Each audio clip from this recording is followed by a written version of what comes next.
Once again, we thank each and every one of you and all of you together collectively for the co-creation of this interaction. Let us begin this transmission titled The Angels of Orion. Now, this is going to cover quite a lot. Earth is a very active place right now, and has been for some time, in the following way. You are kind of like a recycling center for many different soul routes. We will put it this way. Long ago, in your terms of time, even though everything happens simultaneously, we're going to tell this story in linear fashion. In the ancient Orion systems, millions of your years ago, there was a world of great suppression, where the majority of the population were in many ways enslaved and ruled over by a troika of domineering individuals. There was a resistance movement to this that translates as the Black League, which is actually simply a reference to the idea of hiding in the shadows. They attempted to fight back, but since they were using fire to fight fire, they were eventually overwhelmed and did not succeed in changing the fate of their world. Many souls from that time, looking to transform the energy that was so dark and so negative, sought the idea of a place where such transformation could occur.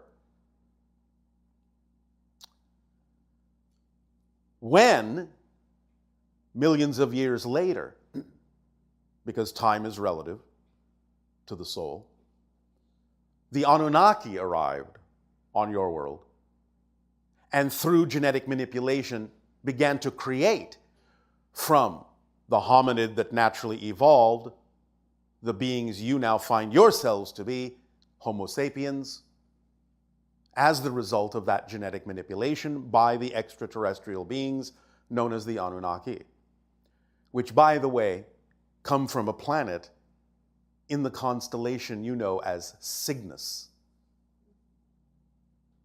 The idea of what has been called Nibiru was simply a way station in your solar system. It is not their origin point. Nevertheless, their world was compromised ecologically, and they were seeking to correct an imbalance by mining the substance you call gold. For in atomizing it and spreading it into the atmosphere, it would reflect solar radiation sufficiently to bring balance back into the climate changes that were severe and shifting on their world. And so they came to Earth and found that the task was beyond them after a while, and so invented the idea of workers to help them, which is you. Now, they were not supposed to do that, according to the general Anunnaki laws, and so they were recalled. But the idea that they were then given was that they had, along with others, the task from that point forward of guiding humanity in its new sentiency, in its new expression of self, forward, so that you could grow, you could learn, despite the fact that they had included in your genetic makeup some things that didn't necessarily immediately allow you the same evolutionary path that they had taken, even though you were made in their image. Now, once the human form was created, the souls of Orion knew they had some place they could go, because Earth was seen and experienced, as it is still today, as a place of cycles, where things go around and come around and come around and come around. Colloquially speaking, then, if you want to put it in your modern language, they recognized Earth as a do-over planet. That you would always get another chance, and another chance, and another chance, and another chance to work through the energies of darkness and bring them into light. But it's a little bit more complex than that. For again, over time, the souls first and foremost came into the solar system.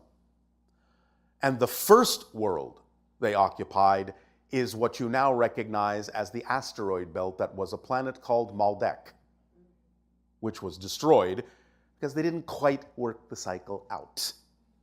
And there was still a lot of conflict, still a lot of negativity, and ultimately it destroyed the planet, turning it into your asteroid belt.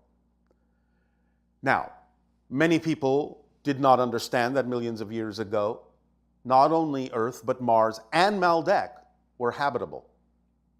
Your sun, long ago, was slightly more massive than it is now, and slightly hotter, and had slightly higher gravitation, pulling the planets in a little bit closer into what you call the habitable or Goldilocks zone, as your scientists say. So all three planets were habitable at that time. And so the souls began first and foremost to incarnate into the evolutionary beings on Maldek, and as we said, that didn't necessarily turn out as they planned. Next, they went to Mars and began to create the idea of habitation there in the life forms that naturally evolved upon that planet. Eventually, again, not quite having worked everything out, they created a vibration that allowed for a giant asteroidal impact to blow off the atmosphere of the planet. Now, there are still some primitive life forms on that planet, which you will discover soon enough. But the idea then became that the Earth was the only planet left in the solar system, whereby they could once again start up the cycle after the Anunnaki had created Homo sapien, and they found a home here on your world in terms of soul incarnation from Orion. But you see, again, it's a little busier than that. Because not only then is Earth the recycling planet for the ancient Orion story and journey of transformation, it is also the recycling planet for the Anunnaki journey and transformation because of what they had done, creating the stories of the fallen angels in your scriptures. These were the Anunnaki who had done what they shouldn't have done according to their own laws and were tasked with the idea then of guiding humans through the idea of their beginnings, of their journey on Earth. But it's even a little bit more busy than that. For you see, not only then do you have the idea of the ancient Orion recycling, the Anunnaki recycling, you have the Maldek recycling, the Martian recycling on Earth, and then when you have the parallel reality Earth that destroyed itself, creating the Greys, who came through to use your DNA to create us hybrids to allow their culture to continue, you have that particular journey of recycling and transformation as well going on Earth, playing itself out, all of these things coming together, playing themselves out on Earth, again through various cycles of build-up and destruction, build-up and destruction, build-up and destruction, from Lemuria to Atlantis to the ideas you express as your world wars. These are all recapitulations of the combination of all these things playing out, overlapping, all these stories and all these journeys of transformation going on right here in the grand central station of recycling, Earth.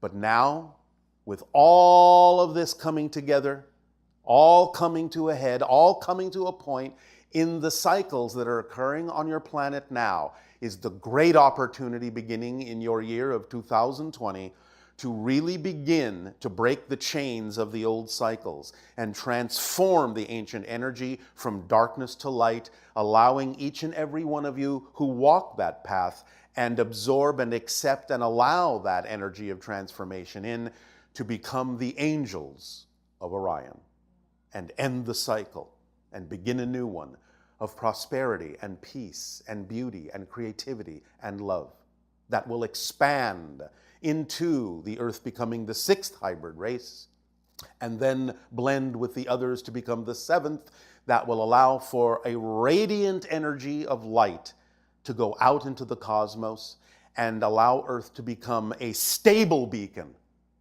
of energy, rather than one that recycles itself over and over and over again. So this is the birth, not only of a different Earth, but of an entirely new chapter in the idea of what Earth represents to the rest of the galaxy and the cosmos, in terms of the kind of energy it can begin to radiate to act as a stabilizing beacon for many other beings who may then ultimately have their own journeys of recycling, their own transformations to experience and partake in, and then looking to Earth to shine, even as you now look to the brightest star in the sky of Sirius, to act as a beacon to guide you into your higher selves, your better selves, to become truly fully realized and allow all the genetic markers within you from ancient times to finally open up, to allow you to express the fullness of your being and to allow you to become a member of the Interstellar Alliance in full form, that becomes a beacon, a bright shining star in the sky for millions of years to come. Does that sound like a good story? All right. So begin to awaken to the fact that all of these different journeys of recycling and transformation are overlapping now. And you can become, not only as a country, but as a world, the transformation nation. Allow yourselves to know you are innately transformers, allowing the energy to flow through you in such a way that as you then add the vibration of love and light to it, can allow it to turn into eternal light, eternal guidance, and eternal beacon that others can also allow into themselves to ignite the spark of awareness within them. We thank you all for choosing to be strong enough to play these roles, for knowing that Earth was an exciting place to be at this time, and for partaking in this journey of transformation, in this glorious transformative story. You are potentially very, very, very powerful. And in your transformation, others will see that even though all of these journeys have overlapped on your world, with all of the story that they have brought with them of oppression and negativity and darkness from so many different directions, they still knew that because of the cyclic nature of your reality, that they would have a chance again and again and again and again to bring it to this point. And now you are at this point. For as we said in the last transmission, 2020, because of the way your language and culture interprets this idea, is not only about the idea of a clear vision for the future, but clarity of hindsight in your history as well, to be able to use the illusions of the past to your advantage, to springboard and propel you into the future that you create in your present. So allow it to come together, allow it to coalesce within you, and go forth as beacons of light, following your passion, acting on it to the best you can, with no insistence on what that outcome must look like, staying in a positive state no matter what happens, so that you can be the crucibles that will allow all of those journeys and all of those stories to begin to melt together into one powerful momentum that can burst forth from that crucible and crystallize in a new, pure form that will experience light and love and peace and harmony. Walk that path, if you will. It is completely in your hands.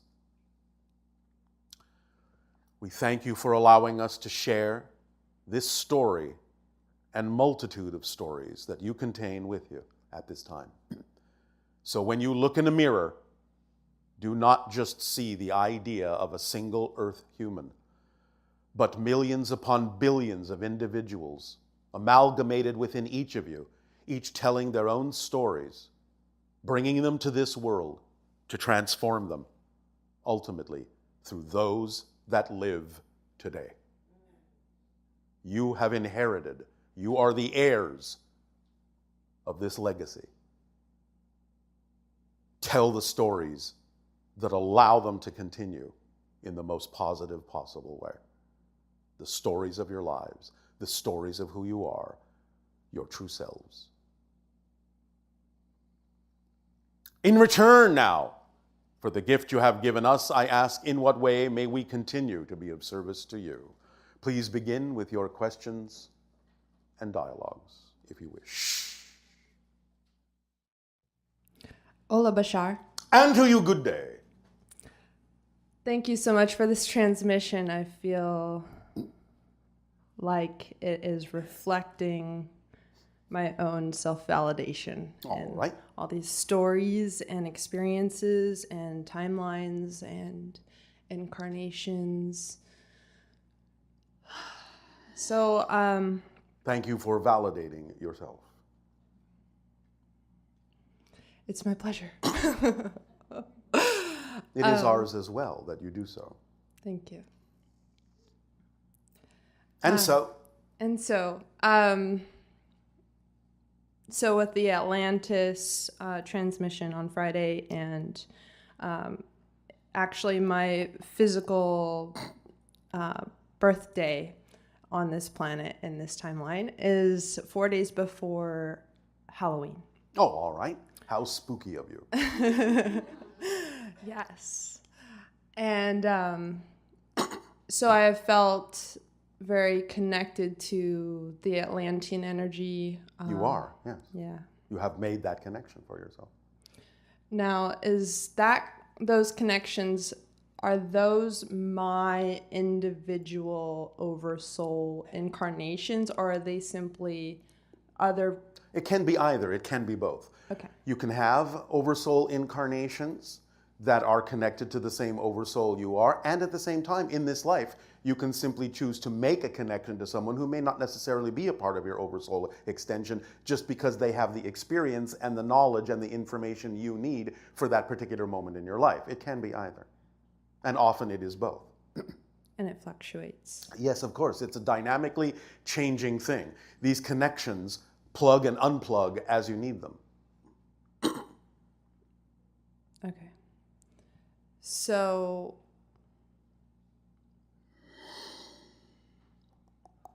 and by the way, the plugging and unplugging of those connections is also part of the automatic organizing principle of synchronicity. It's just built into you because you know what the theme is, and therefore the theme you are exploring is what determines exactly how and when and why those particular connections are unplugged or plugged in. So that's an automatic thing that just happens. Mm-hmm. And I personally feel that my theme has been, leading up to this point,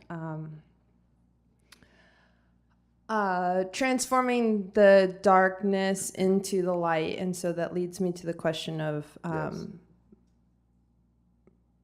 I don't know, I'm getting really confused with, yay, confusion. Congratulations. Thanks. Yes. Okay. Transforming darkness into light leads to the question of? Do I... Obviously, I'm making connections to Orion as well. Yes. And I know that I have an incarnation as a gray in the negative timeline because I've met that individual. All right. And so you're gathering yourselves back together. Yes. And it's exciting. And Another form of co-fusion. okay, so Yes. magic has Yes. been coming up frequently, and through this incarnation, my idea of linear time, Yes. ever since I was a child, I told myself when I would turn 27 would be a magical, or I didn't necessarily use the word magical, but it would be a very pivotal time frame for me. All right, And it has been. And so the idea of magic has been coming up synchronistically a lot. Yes. And I want to know in what ways that can, like, what you could shine light on regarding like magic. And Well, magic is simply resonant synchronicity. It's simply an understanding of how things work to a high degree, and therefore capable of putting out certain kinds of frequencies, certain vibrations of energy, certain resonant frequencies that will match the idea of shifting into different kinds of parallel reality expressions, but expressing them in this particular reality. In other words, acting as a conduit or a siphon or a valve for the idea of tapping into other parallel realities that you can actually allow in your energy field sufficiently enough, with enough mastery, to allow others to match the frequency and see things change in what you would call a unexpected or magical way. That's how that works. You're actually shapeshifting. You're actually creating your reality to contain a bubble reality within it that is representative of a different parallel reality in which the thing happening in that bubble is natural and par for the course in that other reality, but acting as the conduit, you can bring that vibration through sufficiently that others might also be capable of matching the frequency and experiencing what it is you are bringing through, as if the reality is transforming in front of their eyes. Does that make sense, what we're saying scientifically? Mm-hmm. It's about resonant physics. It's about matching vibrations of other realities and creating a bubble here that can allow others to experience those other realities in that bubble. Beautiful. Yes. It is a very, very strong and powerful form of transformational expression. I love that. This is one of the stages of the 5 levels of mastery that Willa has talked about. There is the cryptic that grounds you. There is the nocturnal level that allows you to begin to tap in psychically to the different parallel lives that you may be connected to. There is the shapeshifter stage, in which you can bring through what we just talked about in terms of aspects of other versions of yourself, but manifest them in this reality in your own body. Then there is the sage, that is kind of like what you call your magicians or wizards or warlocks or witches or sorceresses or what have you, that are actually capable of creating a larger bubble to include other people experiencing the transformations they are bringing through from other parallel realities and representing other worlds and other shapes. And then there is the wraith, which is the idea of a level of mastery where you're actually allowing things that have to do with the spirit realm to become manifest in physical reality. Those are the 5 levels of mastery. So what you're referring to as magic is more often than not expressed in kind of the shapeshifter and sage levels, as well as the wraith levels. The cryptic and nocturnal levels are just beginning to tap into those things. But first, the cryptic grounds you in earth, in nature, so that you can explore those other parallel realities without experiencing a kind of disconnection from your own reality. That's why the grounding is important first. Mm-hmm. Does that make sense? Yes. All Thank right. you so much. You're welcome. Does that help? It does. Anything else? Yes. Are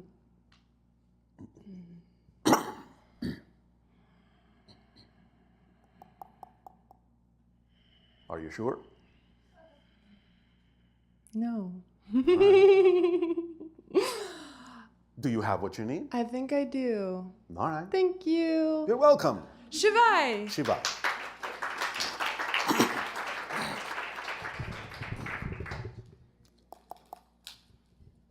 Hello. And to you, good day. Good day. This is my first time here. Oh, all right. It's my first time with you. Okay.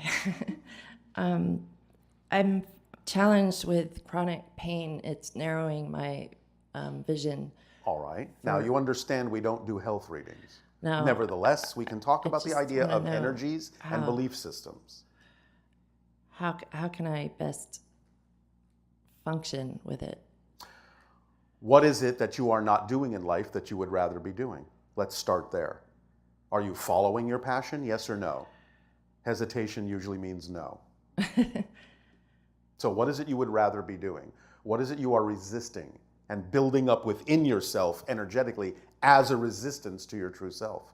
What negative beliefs are you holding on to that, because of holding on to negative beliefs that aren't in alignment with you, creates resistance, which creates pain? Confusion. It's just I'm confused Confused about what? with the knowledge that I have. In what way? Can you be more specific? That's the problem. I can't be more specific. All right, then let's go back to the initial question. What would you rather be doing in terms of following a passion or following a dream that you're not doing?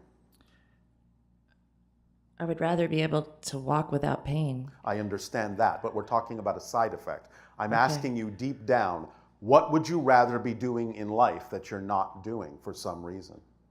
What are you scared to do? Nothing. Nothing at all? No. Then how are you using the pain to educate yourself? What is the pain allowing you to experience that without it you otherwise would not necessarily have experienced in life? What is it bringing your attention to? I guess the other people's pain is what it's bringing. Right. So you believe that you need the pain in order to be empathetic to other people who are experiencing it? Yes. Why? I don't know.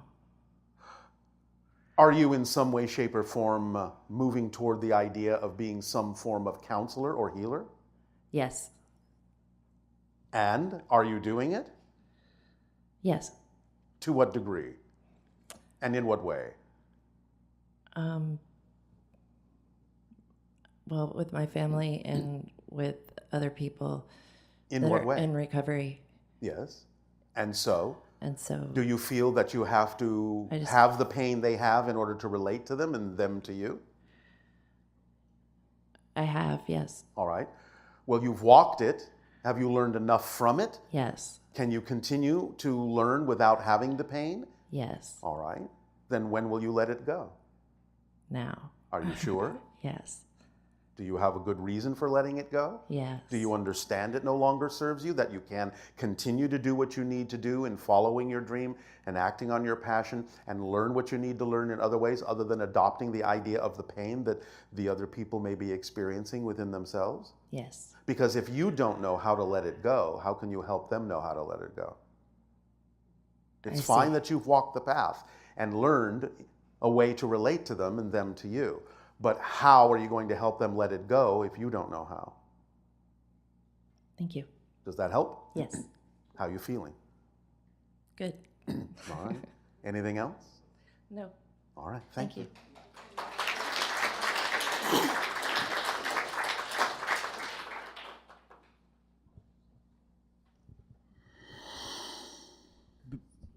Bashar, hello, my friend. And to you, good day.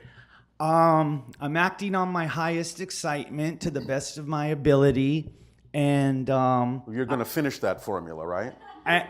to the best of my ability, I'm working. The big lesson since I talked to you last is working on the insistence of letting go of expectation, and that has been a huge lesson for me right now. All right.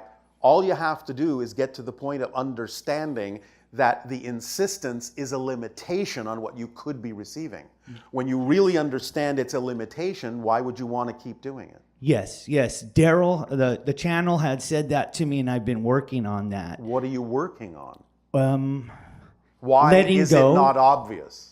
That's what we're asking I you. think I'm holding on to definitions that no longer serve me. And you would not do that unless you believe that they did serve you. So in what way do you believe that they serve you, even though you know that they don't? I'm learning to let go of the core belief that I'm worthy. I think I have a deep... All right. So you're still willing to argue with creation about your worthiness? I guess so, You haven't gotten to the point of understanding you can never win that argument? No, I guess not. All Yeah, right. this is enlightening. Thank you. Yes. Yes. Do you think you can win that argument? No, I think I need to let it go. Let go Yes. of that. But do you understand that you can? Now I do. I'm starting to learn that.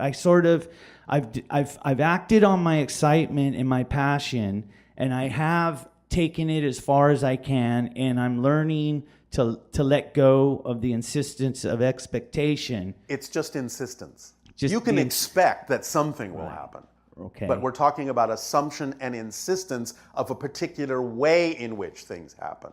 That's what Yes. you're letting go of. Okay, Because okay. again, it comes with the understanding that the physical mind can't necessarily know what the best outcome should actually look like. You can create a symbol of it, a picture that represents the idea of an ideal outcome, but you don't really know for a fact that that depiction is exactly what would be the ideal outcome. So it acts as a symbol to get you into an excited state, Okay.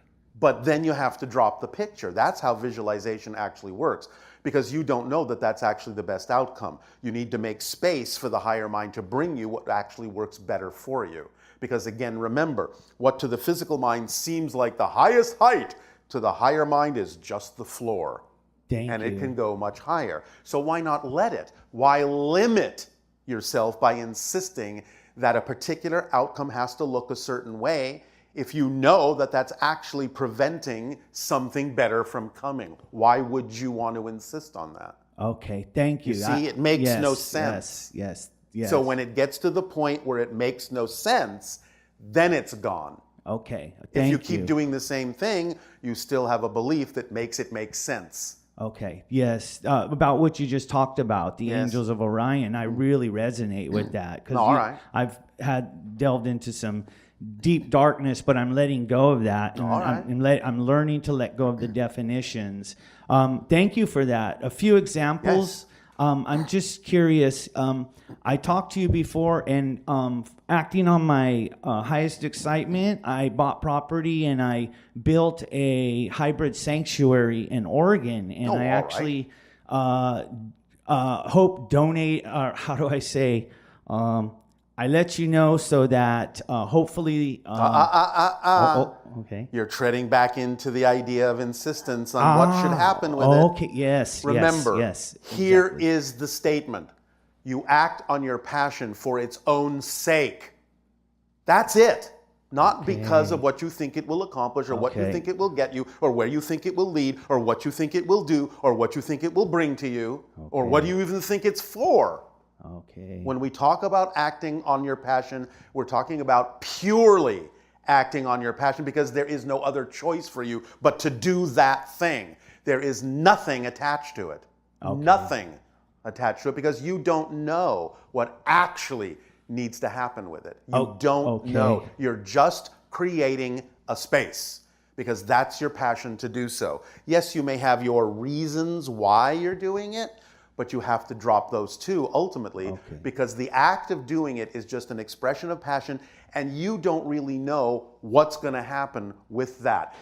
It might become a refuge for hybrids in the future. It might become a refuge for cats, for all you know. Okay. But the idea is that it is there as an expression of your passion, if that is truly what it is, and you are willing to allow it to attract what it needs to be, because you don't really know that. This comes down to the idea of really letting go of the idea of the negative ego that thinks it knows everything, how everything has to work out. You have to let go of the hubris. It's a pure act of passion and unconditional love, and there is no other reason than that to do it. No other reason than that to do it. But you know, you can expect that it will serve a purpose, because it was created from passion and love. Okay. You don't have to know or insist on what that service actually will turn out to be. So that was the lesson, what I'm learning right now. Yes. Yes, so thank you. And that brings me to my next, what I want to do next. My next acting on my passion is I'm an artist, and I'm just going to go back to Cambodia and just do art. And I'm going to trust that it's going to work out. You have to know that it will. Because when you say, I'm going to trust, there's still a hesitation in that. You have to know that it will. You see, again, this comes down to what you know to be true, you just do. There's no questions about that. Exactly on the same level, again, as if I said, can you simply talk? Yes. And so you don't stop and go, do I believe I can talk? Do I trust that I can talk? I don't know. Maybe let me think about this for a while before I actually say anything. No. Can you talk? Yes. Yes. Because you know you can. What you know is inherent in your behavior. It's fused into your action. So if the passion is to simply return to Cambodia and express your art, you don't have to add the rest of that sentence. Okay. You know Yes. that it will be of benefit in some way, shape, or form and bring you what you need. Remember, it's not about so much what you want, it's about what you need, because what you need will fulfill you. What you want often won't. Okay. Thank you for that. Does that help? That helps a lot. Yes. All right. Thank you very much. You are off to Cambodia then? Yeah, I am. I am in December. Yes. All right. Because if you are allowing yourself to become an angel of Orion, all you need to do is spread your wings and fly. Okay, thank you. And I will be there in Joshua Tree. I was curious, do you, when I meditate to you and the hybrid children and send you unconditional love, are you aware of it? Not necessarily specifically. Okay. Remember, we are completely, constantly bathed in unconditional love. Okay. So the idea that it has to be coming from a specific person isn't always relevant to us. Okay. When it is relevant, we will know about it. But it's not always relevant to know that. Okay. All right. Well, thank you very much for that. And I guess my last question would be, I have a son now. His name's Shavai in Cambodia, and I was just curious if you have any advice for a father to his son. Any advice you can give me? Yes. Go to Cambodia and express your art. Okay. Thank you. Thank I love you so much. Our unconditional Thank you very love to you much. as well.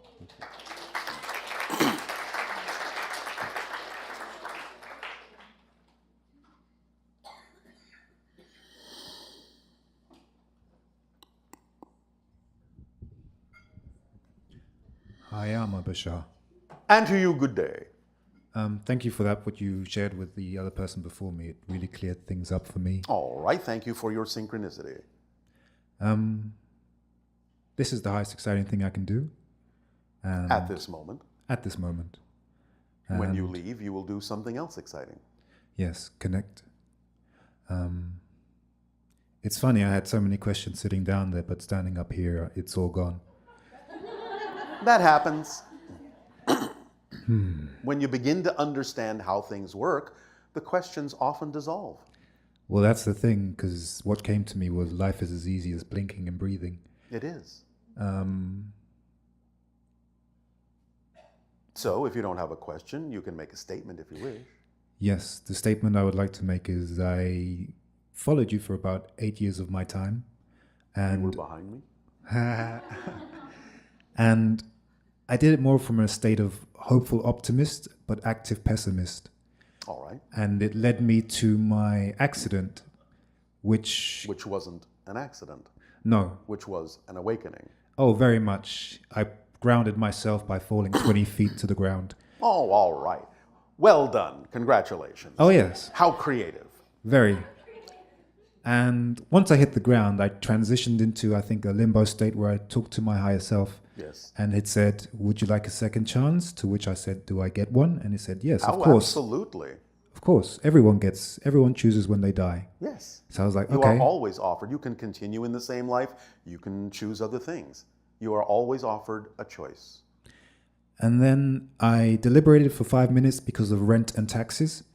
And for some reason, I chose to come back. It was like the 5 minutes was condensed down into 1 second, Yes. just so I wouldn't know in the sense, but I felt, of course. Yes. And I woke up, of course, paralyzed from the neck down, to which at that point, the gift was I either walk or I truly die. All right. And I chose to walk. Thank you. But then when I hear you talk about these storylines that you're sharing now, Yes. if everything is new, billion times a second, Yes. why this storyline of Atlantis and not one which is bathed in utopian ideas and abundance? Why? Yes. What do you mean, why? Well, it could be any timeline that you would share with us. Why this one, that it was destroyed with the comets and everything? Because this is the one you're all playing out. This is the one we're speaking to right now. So it's important that we are on this theme and this pathway. Yes, because your theme is transformation from darkness to light. Therefore, that part fits the story that you're playing out. So right now, that's part of your history. In a little while, it may no longer be. Because remember, as you change your present, you change your past. But right now, that's the storyline you're playing out, all of you. Well, yes, I did transform from darkness into light. So with Atlantis, I knew about the Eye of the Sahara in North Africa, and I thought that was Atlantis due to the images that were shown. But now you're saying Atlantis is in the Bahamas. The main island, but they did have colonies. They did spread across the globe pretty far. Yes. So they may have remnants in different places, and Northern Africa is certainly one of them. The Sahara itself, I believed it was very much covered in flora, woodlands. It used to be, yes. And I'm not sure which civilization, but one of them harvested all the wood for the sake of building and construction and turned it into a desert. Well, that's not really the only reason. Some of that was done, but again, the idea of the great climate shift that happened also had a lot to do with it. And the comet hitting the big comet hitting the Atlantic, sometimes people say they see whale bones in the Sahara Desert. Would that have been due to the comet and the big tsunamis? Yes. Before, a while back when I was younger, I always dreamed of tsunamis, really big tsunamis, so that very much cleared it up for me, so thank you for that. You are welcome. Other than that, just I appreciate your passion in being a first contact specialist. It is our passion and our pleasure and our deep appreciation to you. And I feel very much that I myself am one, will be at some point. All right. Yes. Yeah. Is that more the following in our footsteps thing? Oh, yes, very much so. All right. Then by all means, keep walking. Oh, I shall. I know. The colors red and white and black of Orion, you talked about in Atlantis. You talked about it being Atlantis. Yes. Are they very much linked, Orion and Atlantis? Well, yes, of course, because of the darkness that grew there and again ended the cycle in that way, similarly to what happened in Orion times. And could you say what were they eating in Atlantis? Were they... A lot of fish, a lot of vegetables, grains, things like that. They Fruits. They didn't treat animals like we did today, then, I take it. Some of them did in later times, yes. That is the darker side of some of them. In a sense, although that doesn't always mean that's a darker side. A lot of the indigenous tribes on your planet will be eating meat, but they do so in a way that is extremely respectful. Okay, because that's where I'm at, because I do enjoy eating meat, but I also value the free will of the animal. Do it if you still feel that your body consciousness requires it. Do it in the most respectful, natural way you can. Yes. Until such time as you may change your frequency to a point where you simply no longer have a need for it. Let it happen naturally.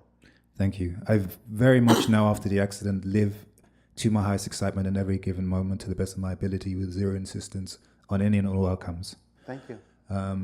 My last question would be, I really appreciated your sharing on the threshold of believability. Yes. Please, could you share that again, because it's been so long since I have heard that. Yes, we will give you a brief recap, as you say.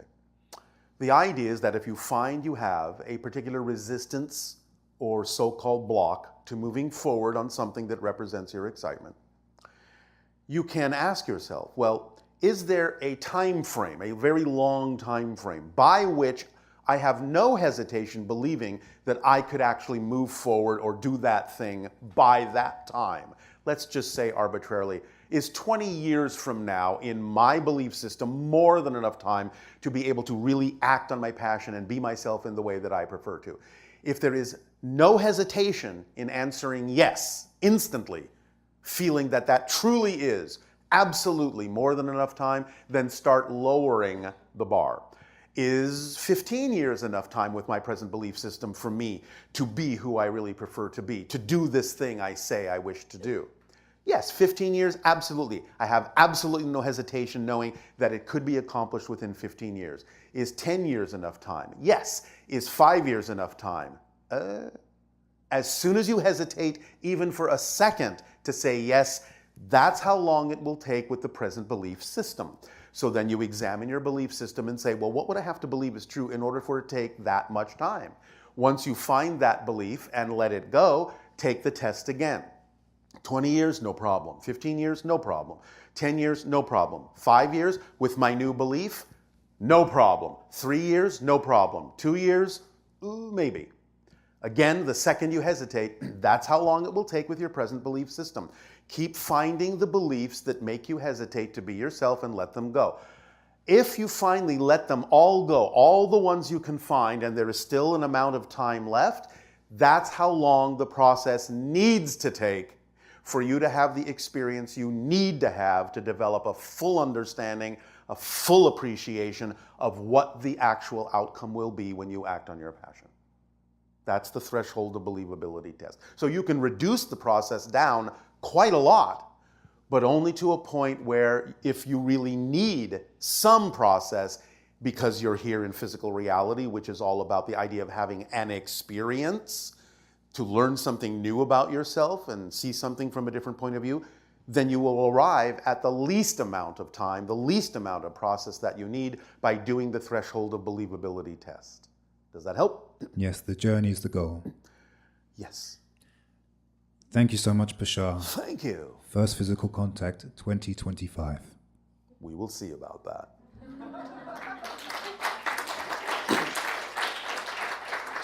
That's just the beginning of the window.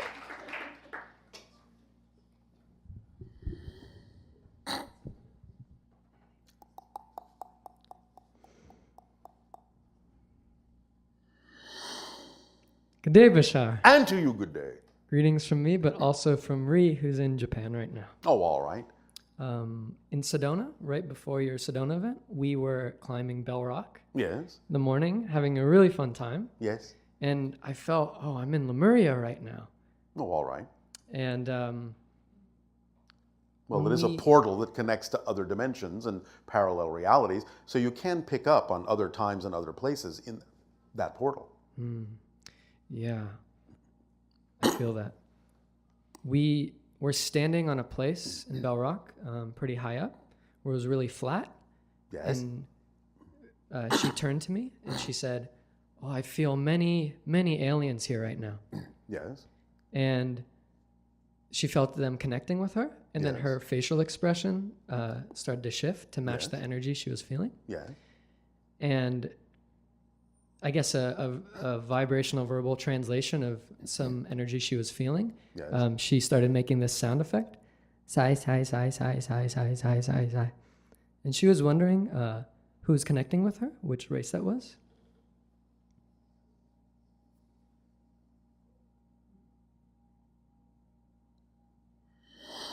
One moment. Thank you.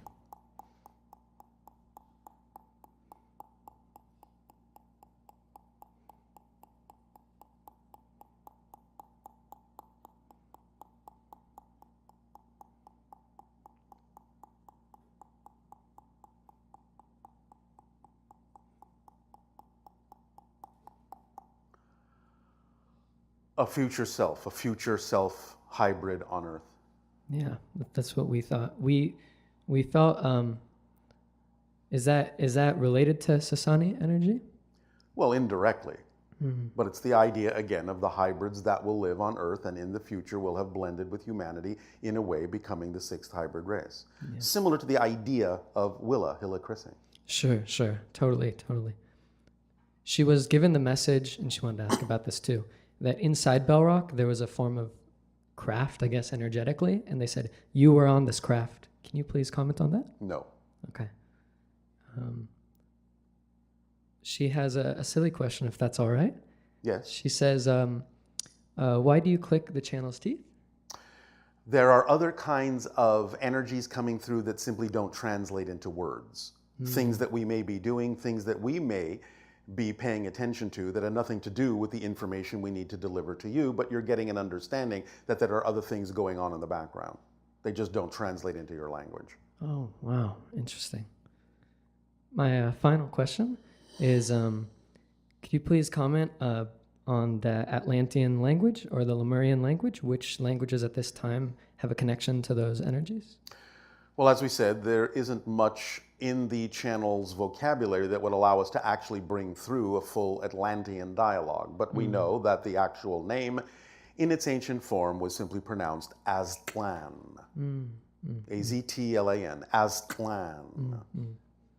So are there any languages on this planet that share an energetic connection or some connection to the ancient Atlantean The language? Aztec language, to some degree, does, because that is one of the strongest remnants that remains in its relatively similar form to the society and architecture that existed in later times in Atlantis.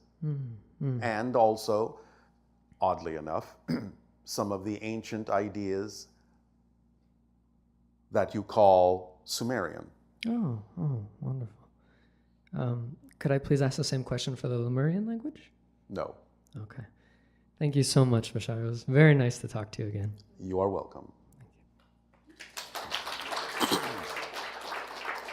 There are simply things at times that it is not for us to say. Other sources will give you the information that you need. Hey, Bashar. And to you, good day. So last night I had an interesting dream, Yes? and I was in a house that I believe my wife bought for me, which is an unusual thing for her to do. Oh, all right.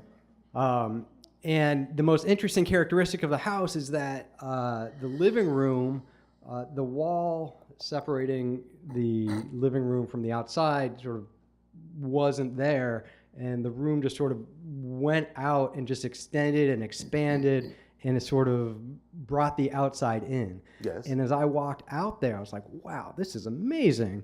It's like big enough to land a craft in here. Oh, all right. And it made me think when I woke up that maybe I was actually in a different place where they did land crafts there. Yes, although it was kind of a blended dream of a few different ideas. Can you tell me any more about that?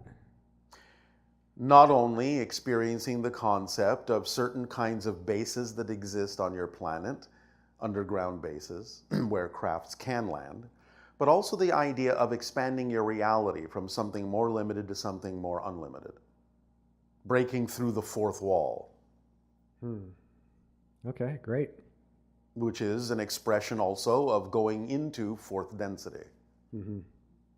More quickly, more accelerated. Okay, great. Thank you. Yes?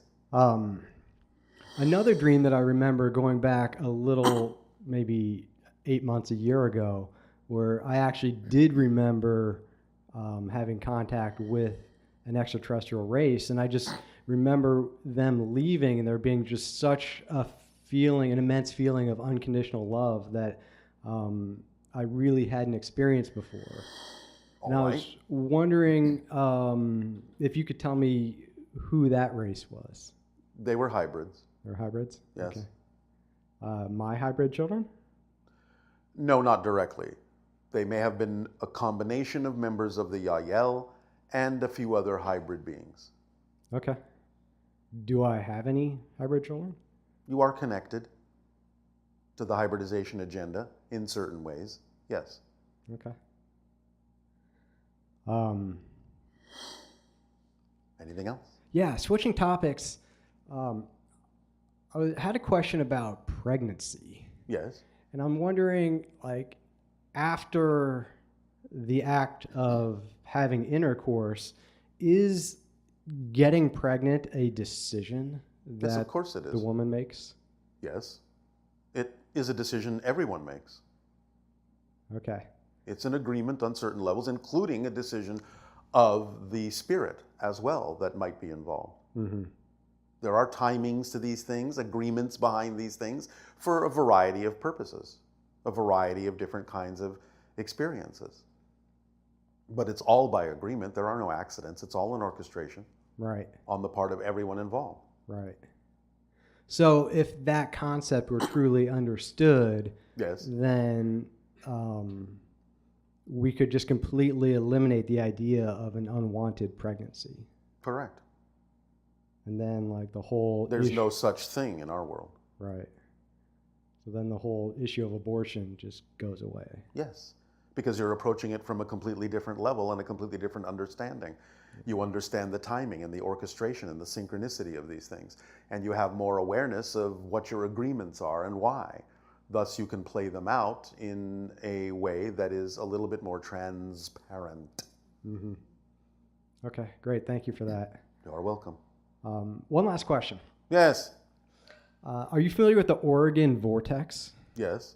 And in my experience of it, it's a place, unlike the Sedona vortex or other vortexes, where it's very defined, and it appears to me that matter and space becomes condensed. It's a tunnel. Yes. It's a particular tunnel that can be used for certain kinds of, well, shall we say, traffic, interdimensional traffic. Okay. And it is something also that is utilized by the Sasquatch in the area to go from one reality to another. Bless you. Interesting. That's why they're so hard to find. Right. Is there any way It is called, in their language, slipwalking. They can slip from one reality to another, so they cannot be found if they do not wish to be. It's called slipwalking. Right. Is the divinorum that the Sasquatch make for the hybrid? Well, not all Sasquatch make divinorum. Not all Sasquatch are divinorum masters. Many different kinds of beings can be divinorum masters, but some Sasquatch are, yes. Is an ingredient in divinorum salvia divinorum? It is an ingredient, but there are ingredients in divinorum that don't even come from your planet. And again, it is created specifically for hybrid genetics. Is there a salvia-based concoction that would be appropriate for human genetics? We cannot give you the formula. That is not allowed through us. Right. But you could find that out through the teachers themselves Yep. that come from the earth. They will guide you. Okay. Awesome. Thank you. Thank you.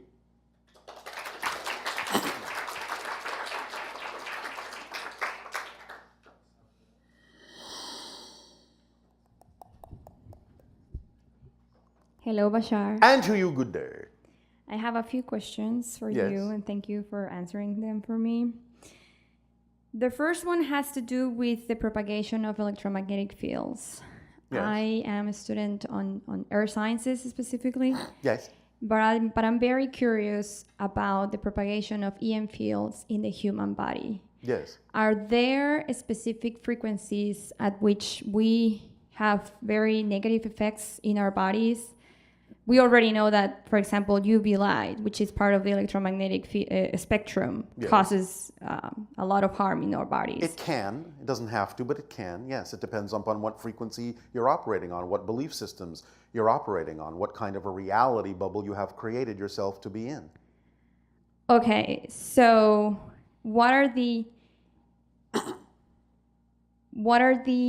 parts of the spectrum that we can apply into our bodies that will actually promote the self-healing properties that we have? Well, Does it visible light can help, Visible light? especially blue light. Okay. Does it matter what kind of blue light it comes from? It could be from an LED bulb or any other kind of... It can be, It can, okay. and it will also, shall we say, be determined by the frequency at which you might deliver it. Yeah, in terms blue of light, not it's- just the frequency of the light, We're talking about the frequency of the device that delivers it. In other words, are you actually delivering it in a flickering motion? Because certain frequencies of blue light delivered in certain frequencies of flickering motions can also enhance and amplify if the flickering is a counterpart of the vibration of the light. It can magnify the effect. I understand. All It's right. just the same as when we listen to the sound. Yes. It matters if you're playing it from analog or digital. Yes, but also still matters in terms of the frequency at which you deliver the information.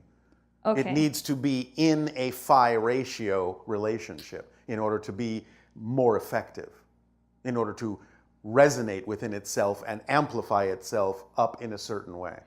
Okay, so this brings me to the second question, because I have been working in something called harmonic egg. Yes. And this is, for those of you, this is a machine that it's created, it's a chamber that it has a geometrical form. And one of the things that the creator says is that this specific geometry, which is as an egg oval, Yes. it enhances Yes. that resonance. It acts as a resonating chamber, yes. That in certain proportions will amplify and magnify the effect, yes. Yes. So is this machine promoting the self-healing? It can. It can. But again, it depends upon how transparent you're being, how precise you're being, and also you have to allow that some people may go into it not necessarily for the purpose of being healed. Okay. So if, in my case, I want to heal, is there something else I can do to enhance this particular? Well, we have to leave environment? that up to your own imagination. Okay. We cannot guide you too far in this because we cannot intervene in your process of discovery. But you're on the right track. That was my third question. That You're on the right track. am I? Okay. So is there something else that I need That's to all do? we can give you. You're on the right track. Okay. Keep going. Follow your passion. Follow your instincts. Open up. The information will come.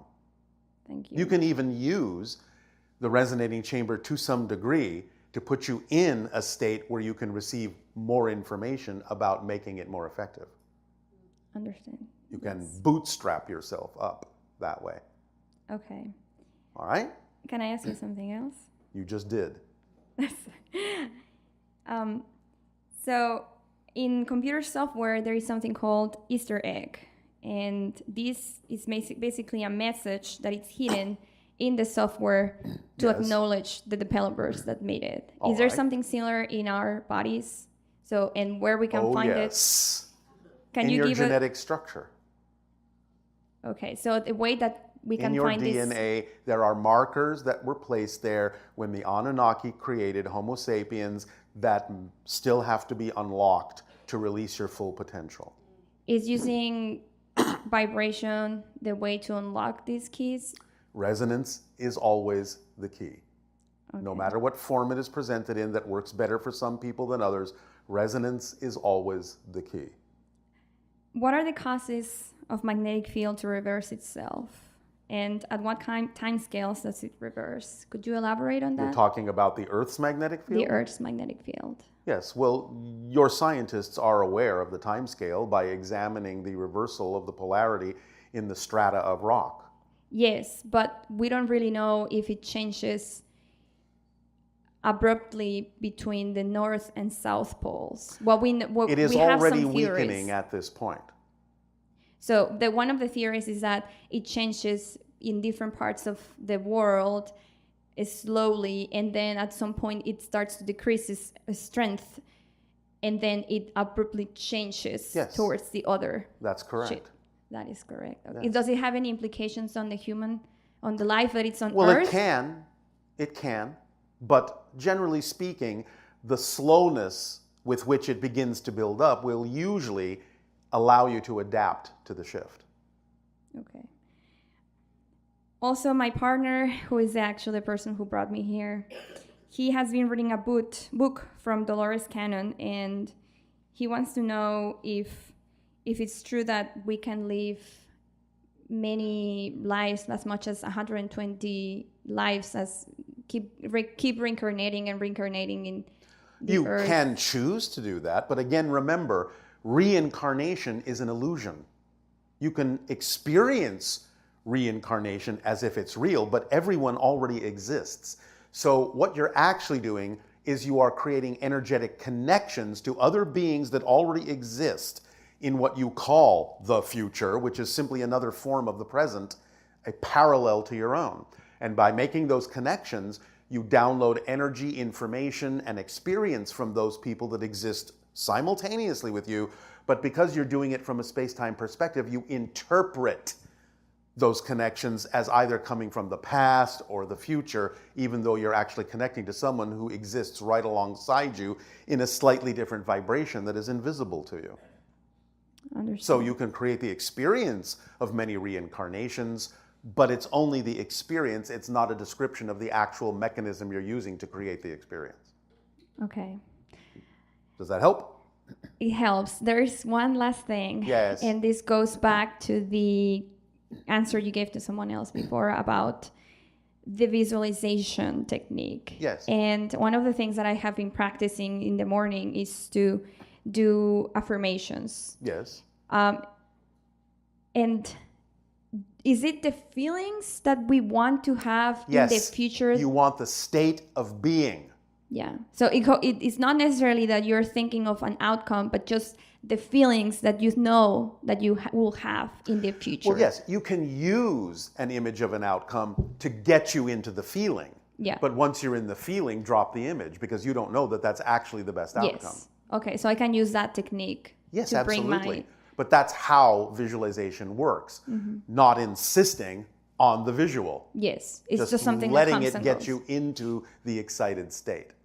Okay. Can I ask you what is my You sure you vibrational... want to ask that? Because here's the thing about asking that. I'll give it to you if you want. Okay. Let's say a person is vibrating at 170,000 cycles per second. The moment they ask, what is my vibration, it goes down. I was just curious because I heard this yesterday and I had never heard that before. It's a collective frequency that is a combination of many different things your scientists don't even know about yet.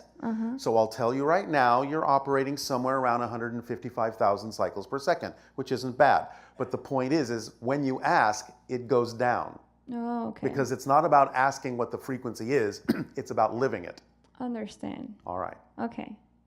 Well, thank you very much. You are very welcome. Now it went back up.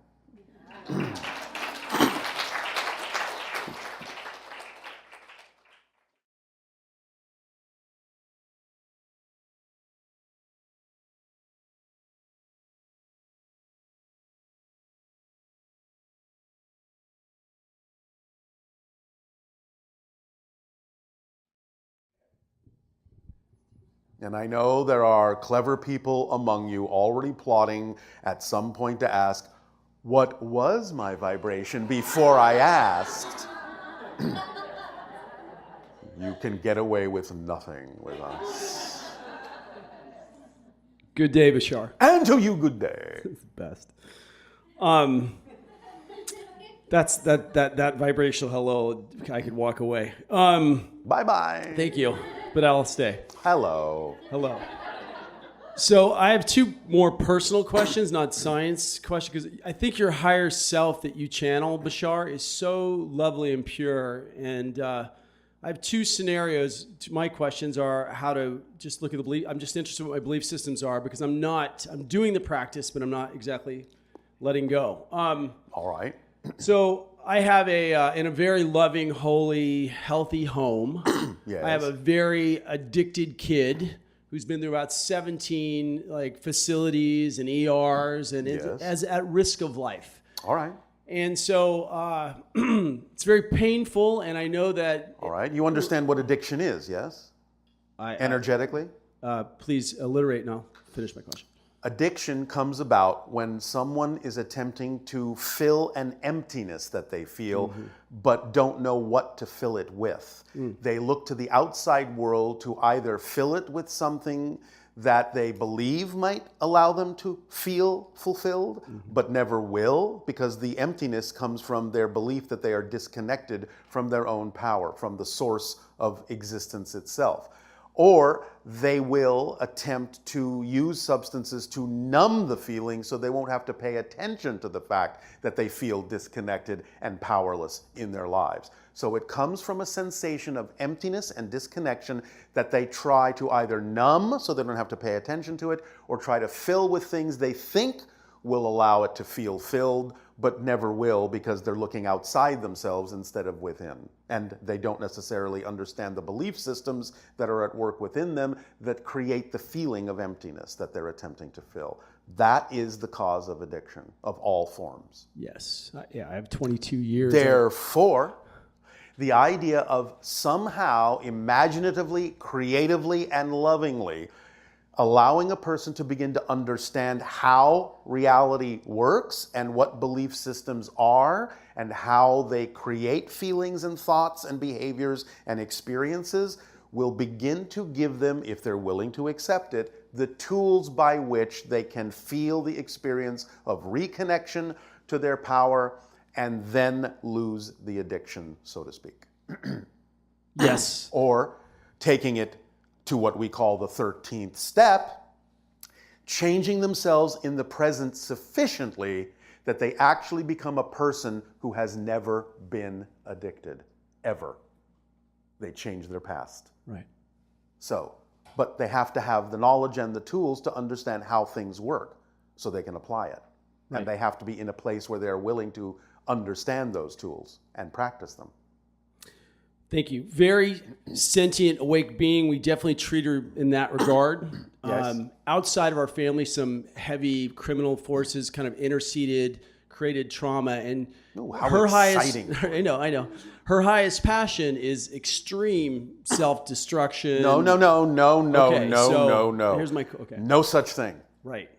Passion is not self-destruction. You are conflating the idea of one definition for something else. Yeah, I was being cynical a little bit. That's All true. right. Well, as we have said, cynicism will be the downfall of your society. Yeah. Amen. Thank you.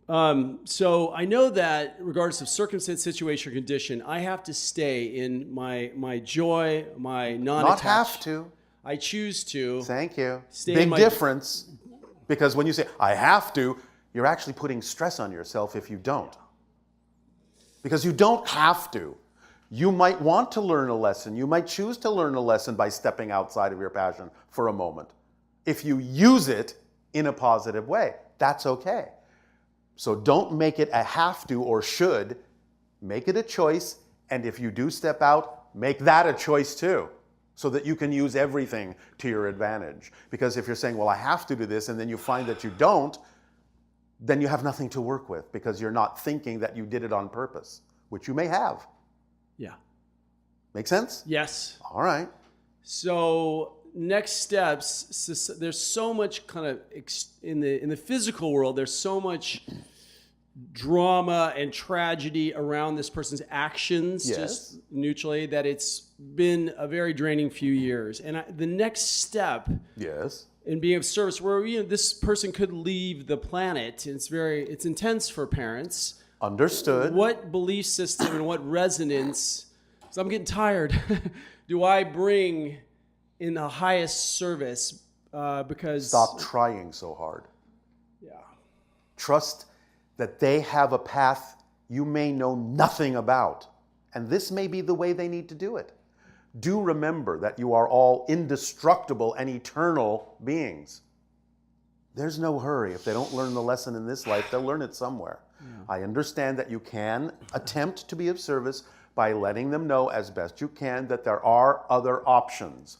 But if they don't choose it, you have to be allowing enough to let them live out their path as they have chosen to do so. Otherwise, you are not being unconditional. Which gets the end, I don't want to lose them. You can't lose anyone. That's your definition. They may change their state, but you haven't lost them any more than you lose someone who changes their clothes. You have to start understanding the spirit realm and what you call death in a very different way. You haven't lost anything. It's the second time in this microphone we've ended up here, actually, over the last year. That's interesting. Thank you. Another question. Yes. I love money, and money Oh, gives all me. right. Does money love you back? Yeah, sometimes that's the question. It creates. We don't necessarily want to delve too deeply into that relationship. Okay, well, then I can leave again.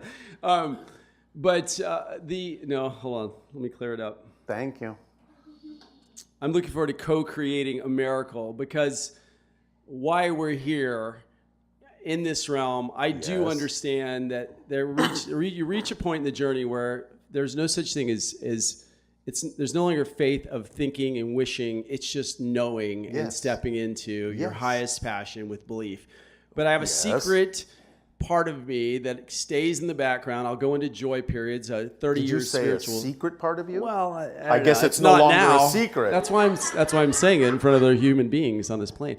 And but then I will cycle down into great suffering and attachment. Your choice. Yeah. Why? That's it. And well, the externals are last year the money. No. Okay. Don't talk to us about externals. Okay. Why? What do you get out of doing that? You must believe you're getting something out of it, or you wouldn't do it. What do you believe you're getting out of making that kind of a choice? You might be making the choice for a positive reason to go into a negative experience because you believe that that's the way you're going to learn something you can't learn any other way. It might be that, but is it that? Can you have honest self-investigation to know and discern the difference between a choice that is truly simply a choice of anxiety or a choice of empowerment to experience something that most people would call negative, to gain something from that experience that can actually serve to put you back in a positive direction? Not saying you have to do it that way, but is that why you're doing it? You need to have discernment as to what you're actually doing and the reasons for why you choose what you choose.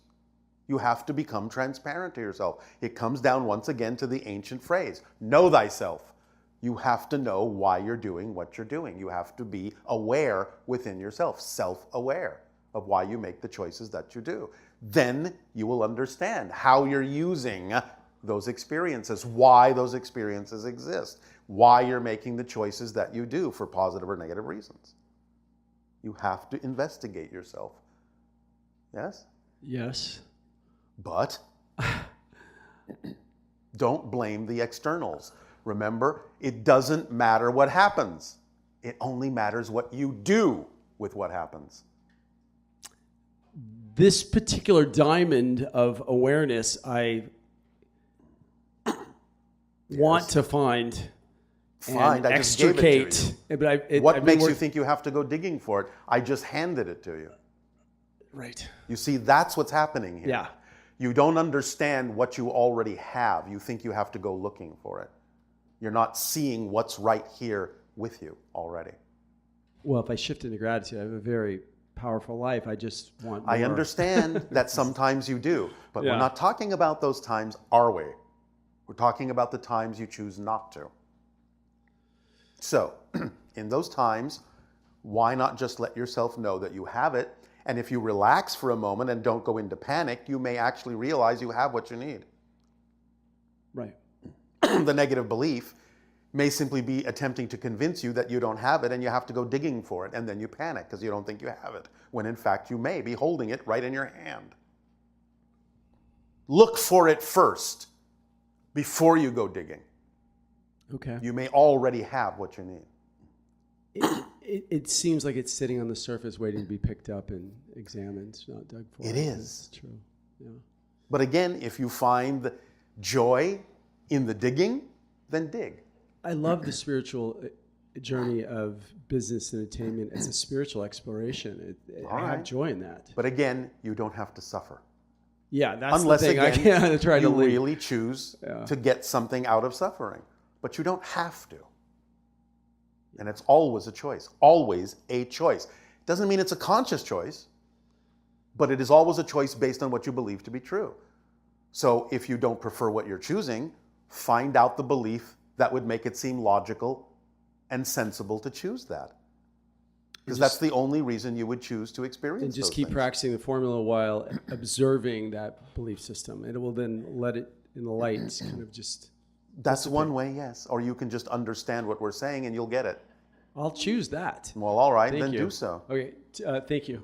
You're welcome. Two less personal questions. One, when you look from your race and you look at our race, when is America going to move beyond this illusion of racism and polarity when we all know we're just souls? It seems it's like a back cycle, and I'm wondering, what does that look like from your society's point of view?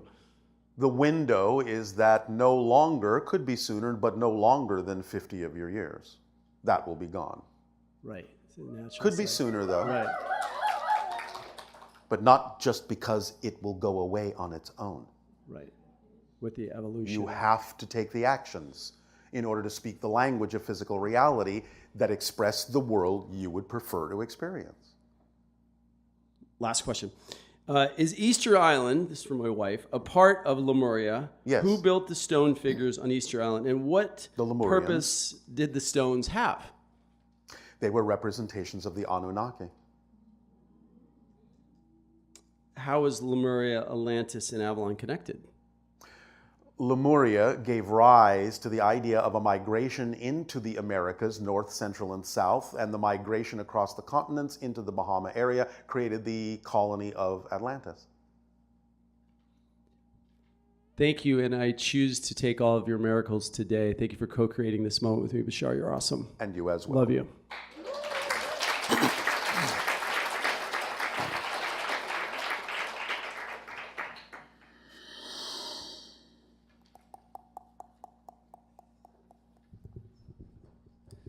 Hi, Bashar. Andrew, you good day.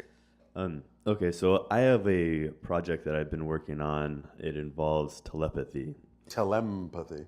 Yes, telepathy. And I've reached, I've kind of had a creative block or a little bit of trouble linking things together. All right. Well, you do understand what telepathy is, yes? How it works? Yes. You do? Well, explain it to us then, please. I'd feel more comfortable if you explained it. So you don't understand. Maybe not. We'll see All after. right. Yeah. Again, people on your planet, many of them, use this outdated, old-fashioned idea that telepathy and telepathy means you are reading someone else's mind. You are never reading someone else's mind, ever. Telepathy, and why we say telempathy, as being more precise, is because you get on a similar wavelength, a similar frequency to someone else, and then you automatically, by being on that frequency, have the same thoughts at the same time, synchronistically. So the mind you're reading is your own. It just happens to be exactly the same thing that someone else is thinking because you're on the same wavelength. That's how telepathy works. You have to, in a sense, be in love with them, in alignment with them, or have a great, overpowering need to be on that frequency and know what they're thinking. But you're only reading your own mind. You're not reading theirs. So is it possible to send and transmit information between two people? Do you not see that all the time with people who are in love with each other? Because again, they're having the same thoughts at the same time. So the way it works mechanically is that someone gets into a certain frequency when they're thinking a certain thing. The other person in the relationship that loves them in one way, shape, or form is willing to be open to adjust their frequency on an ongoing basis here and there to match the vibration the other person is giving off, and thus they will have the same thoughts, thus having received what the other person was sending. Can it be done with people that don't know each other? Yes, as long as they hit the same basic frequency, yes, of course.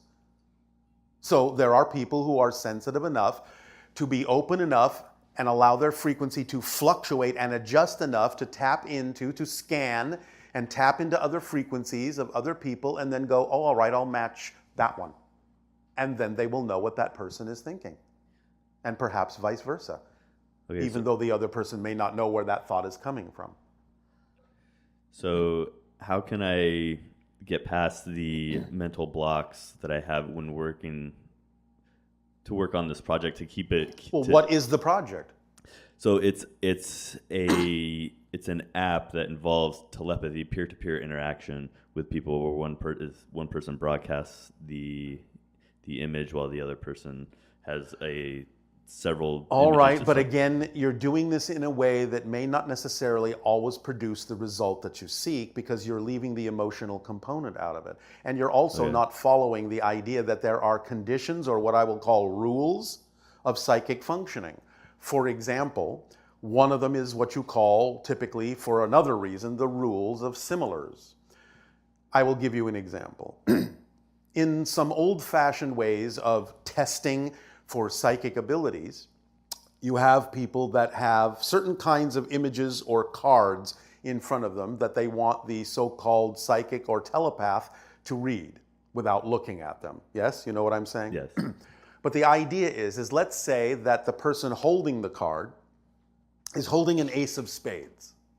To them, energetically, symbolically, the ace of spades may represent a winning card.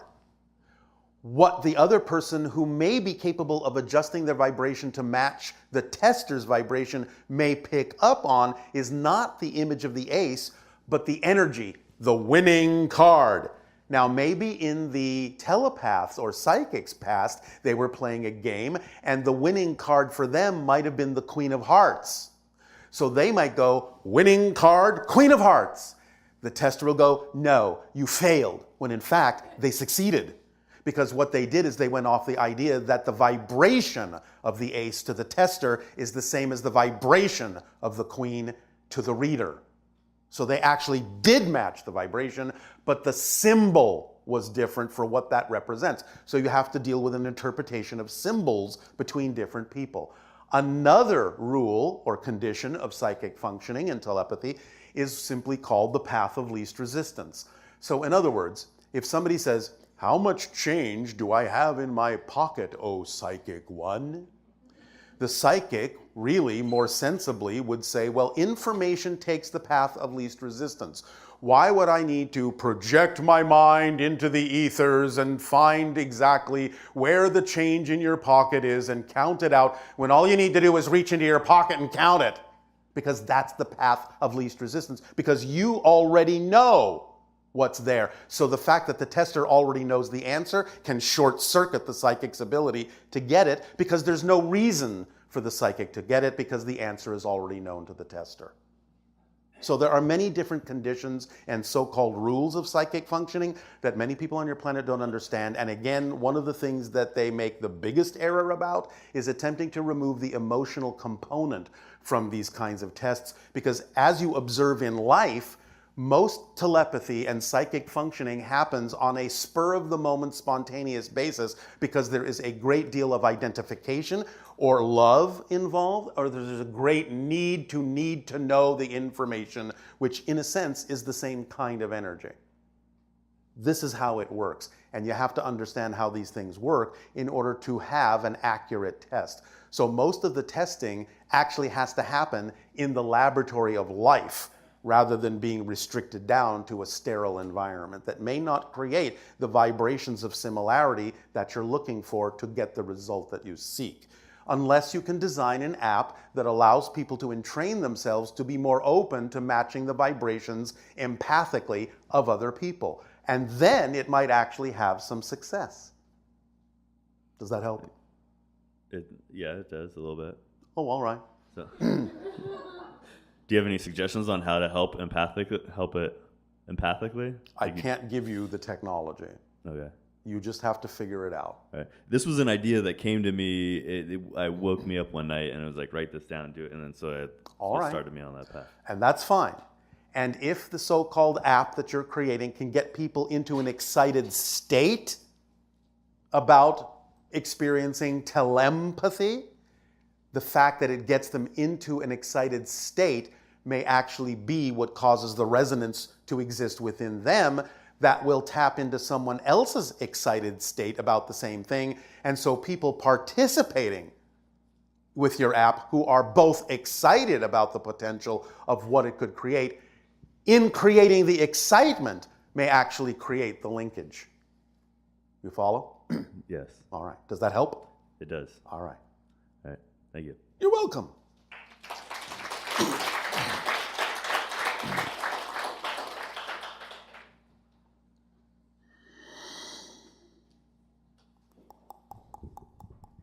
Hello again, my friend. And to you, good day.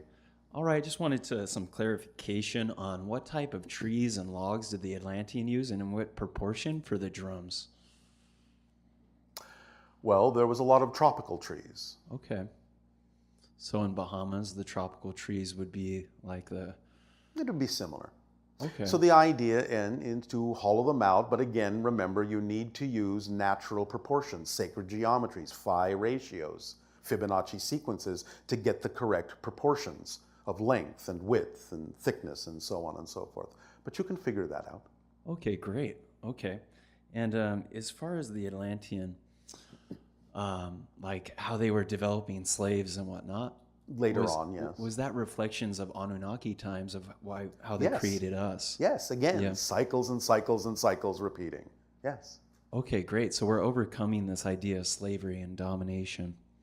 Eventually. Eventually, and coming to this place of all being married like you guys. In a sense, eventually, yes. And being- If you continue along that path, some of you won't, and you'll go on to another Earth that doesn't experience those things.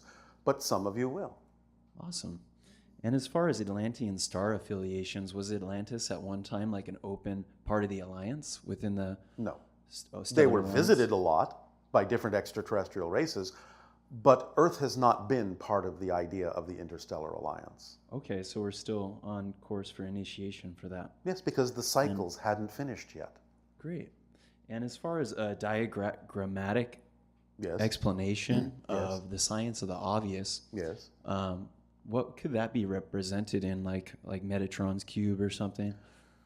Well, yes, the idea to some degree can be represented by the Merkaba, Okay. the double interpenetrating tetrahedrons, one Awesome. up, one down, yes. That is one particular kind of form that can represent the idea of the structure of existence. Which is such an important thing to meditate on as well. Well, it's a more important thing to act on. More important thing, yes, absolutely, to become unified with. Yes, because again, meditation is fine as a permission slip, but it's not the language of physical reality. Absolutely. And as far as therapy is concerned, Yes. with everything I've learned from you, and with what the Earth paradigm is going through with therapy, Yes. is the idea. What I find with people will kind of want to resist the things that are so obvious within them Yes. that they still need the blanket to Yes. get in contact with their negativity, Yes. to even be able to feel to move through it, because they aren't willing to be fully transparent. with Again, themselves. whatever permission slip works for them. Yeah. So I guess it's really all about sensitivity, because I feel that gaining from you, like I super appreciate the hardcore mental acuteness All right. and precision. Yes. But a lot of humans are so caught up with their emotions Yes. that as soon as they get in the acute, sharp knife of the mind, Yes. they go haywire. Yes. So What? So just keep reflecting. Just be yourself Yeah. and be the living example of giving them an option to choose something else. That's all you can do. Mm-hmm. And stay in a state where you understand that they are powerful, indestructible, eternal beings. They'll get the idea somewhere. It doesn't have to be now, and it's not your job. Whatever it is you give them, just as what we share with you, the information, all of it, we do because it is our passion to do so. But what you do with the information, whether you use it or not, is none of our business. And whatever it is you share as a living example with others, however they choose to take it or ignore it, is none of your business. Move on. Awesome. That is one of my highest excitements, is the integration of the information. All right. And the facilitation of it. Yes. As far as the tree of life is concerned, Yes. Was that the tree of life taught by Tote? Yes. Okay, that's what I thought, because that's kind of what he showed me. That's what you're told. Yeah, exactly. And well, the tree of life originally, was that taught in Hebrew, or was that tree of life even before Hebrew? It comes from earlier times. It was translated into Hebrew. Okay, that's what I thought. But Hebrew is still like a good method, as you're saying, for It's magical. possible, but there are other forms. Again, everything is a permission slip, remember? Yeah, so the tree of life could also be done in any other language as long as the energy Yes. resonance is correct. Yes, because it's simply a representation, as we are talking about the underlying structure of existence. Yeah. And it can be represented in a number of ways. Cool. And I see the tree of life as being a diagrammatic circuit almost In a sense, it is. connecting all these energies of initiation with you and Yes. opening up new pockets of energy and influence. Yes. Okay, great. And what one last thing? Yes. And how much are you really watching me? You I'm just personally? curious. Well, sometimes, I'll be like really strongly on my path. Yes. And then sometimes I'll get jaded and just be like, fuck it, I'm going to smoke some weed. That doesn't necessarily have to be the result of being jaded. Okay. That's true. Absolutely. I get super into it, like everything. I'm a hardcore martial artist and I'm super into training and I love training. But then sometimes, All right. whatever, I just answered my own question. Last Thank thing, you. the Jed of ancient Egypt Yes. and not the Jedi of Star No, Wars. I understand what you're referring to. Was that taught by Dehuti? No. No. Okay. No. That's what I always thought. Nope. Okay, so the Jed wasn't taught by that. No. Which beings brought in the Jed pillar? I think you used up your last question already. Okay. Thank you very much, my friend, once again. You are welcome.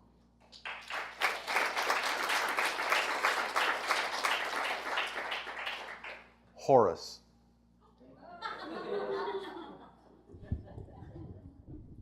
Hi, Bashar. And to you, good day.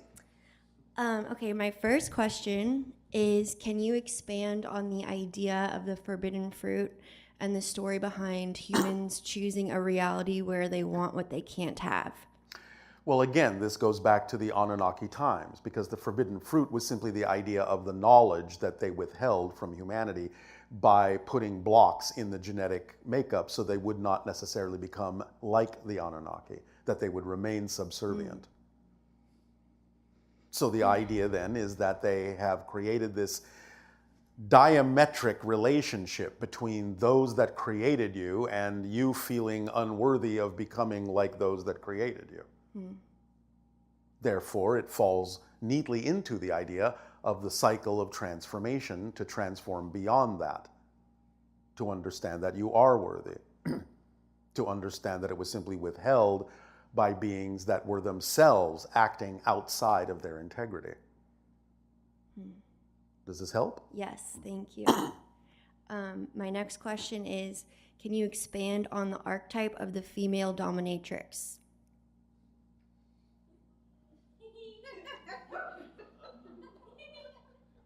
We'll let the tittering die down. But the idea in general is an attempt to rebalance the male-female energy relationship. Sometimes it can miss the mark and go the other way, but it is an attempt to break free from the idea of bondage, even though sometimes it might include bondage. Thank you. I love you, Bashar. Our unconditional love to you as well.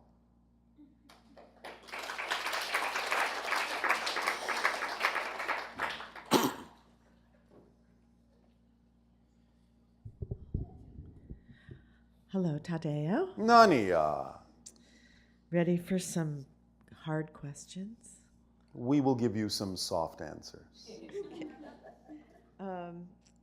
First question had to do with Joshua Tree and Yes. Midnight Under the Hunter's Moon. Yes. It's apparently it's 650,000 acres. Yes. You find your own place in it. So It's a big area. There's a lot going on. You won't miss it if you're in the general area. You don't have to be that specific, except if you yourself are drawn to a particular place within it. It's all covered by what's happening, all of it. If you're anywhere in that area, you won't miss anything. Does that mean that you should rely on your intuition and your own inner guidance? What is it you humans often say? Duh.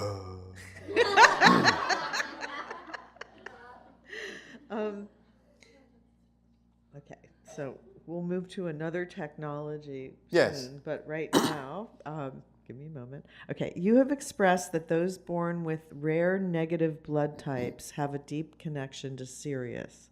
Can you expand on any specific connections that those with the rare trait of red hair, green hazel eyes, and freckles have?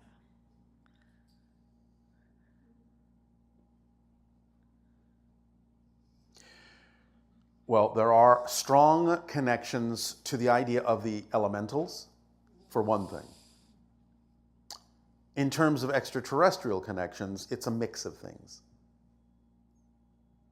There is, of course, always the Anunnaki genetics present.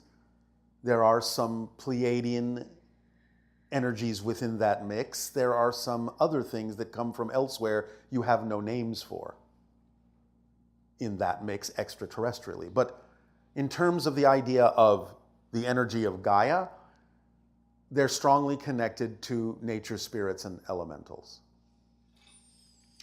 Great. In your exploration of the universe, when you come across negative ETs, how do you deal with them? We mostly leave them alone. Because again, we can observe, but they do not match our frequency. So there's no effect upon us to witness them, to observe them. But the idea is that we recognize they may be at a certain stage in their journey, in their evolution. And most of the ones in that sense that truly are expressing negativity in that way, the way you're asking it, aren't really out here among the stars. They're usually relatively either planet-bound or solar system-bound. They don't usually reach too much farther.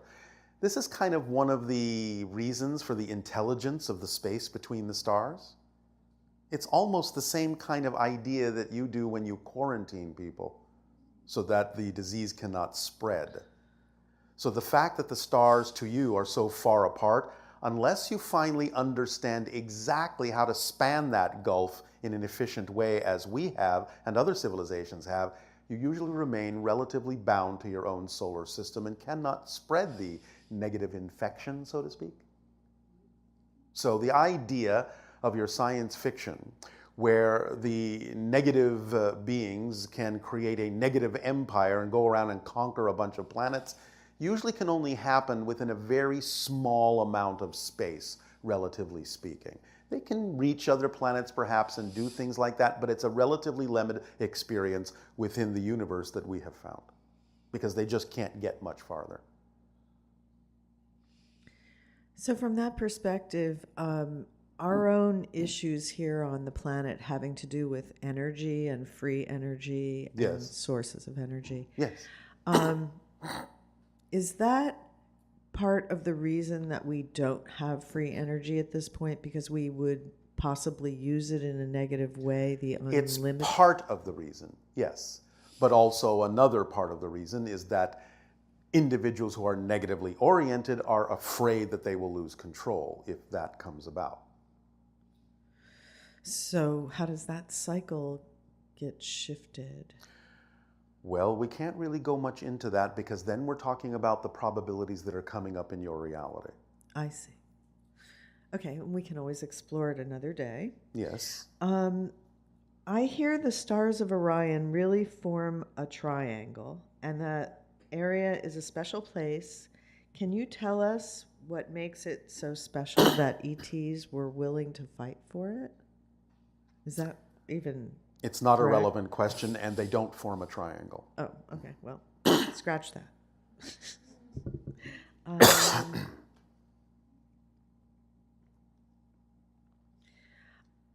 What type of government did Atlantis have towards the end days compared to the current world governments? It began with kings. It ended with dictators.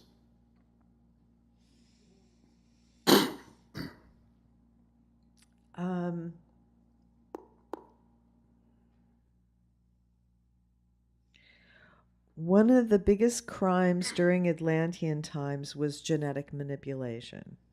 The hybrid children agenda is also done through genetic manipulation.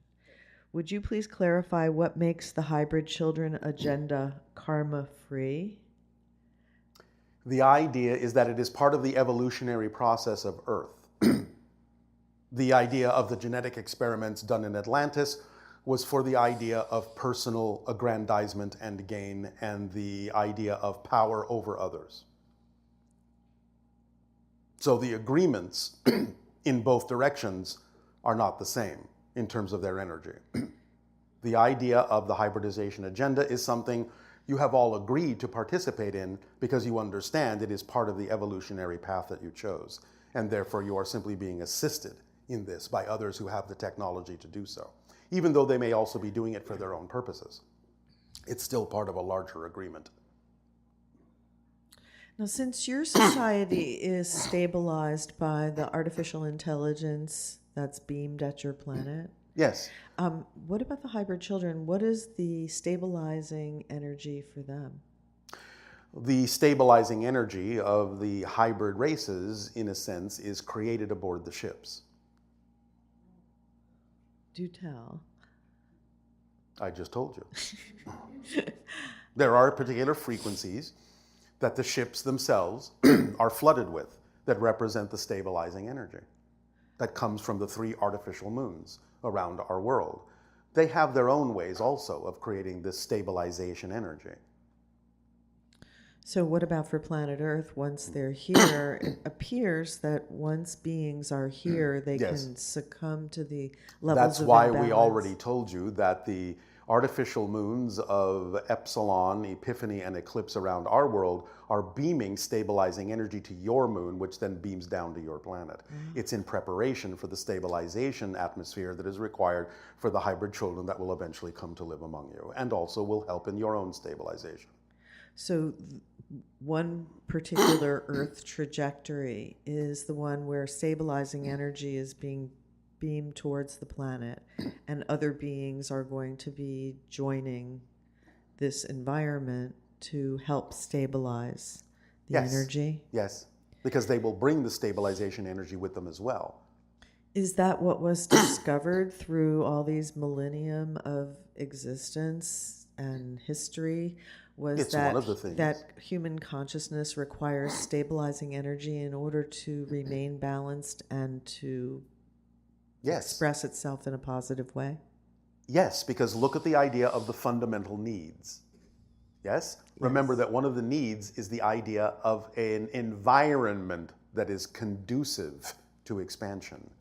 Therefore, the stabilizing energy is part of the idea of the creation of an environment that is conducive to life and expansion.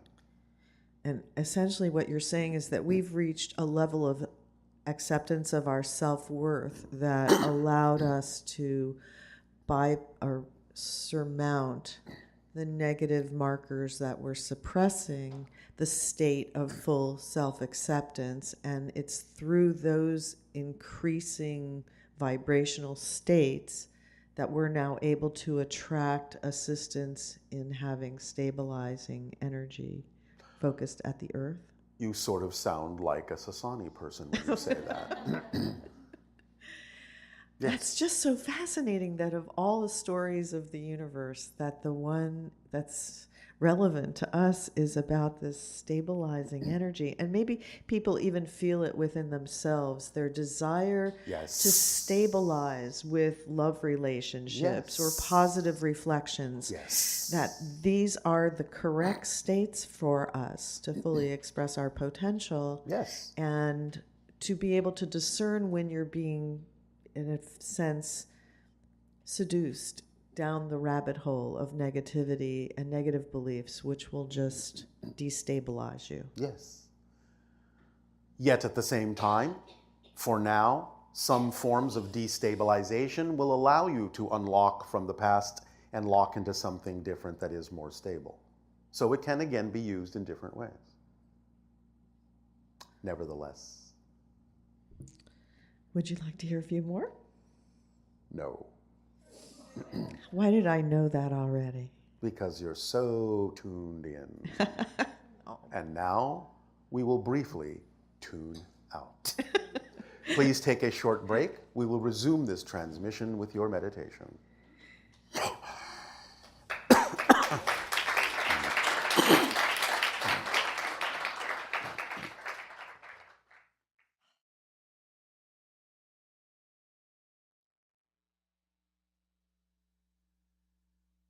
All right, I'll say let us continue the transmission by allowing yourselves to become very relaxed in your seats and let go of the cares of the day. Take a deep breath in and let it out. Take another deep breath in and let it out. Take a deep breath in and hold it, hold it, hold it, and blow it out. Continue to breathe deeply, gently, and easily. Allow yourselves to focus on the holotope before you as your lights and music begin to play. And come on this journey with us.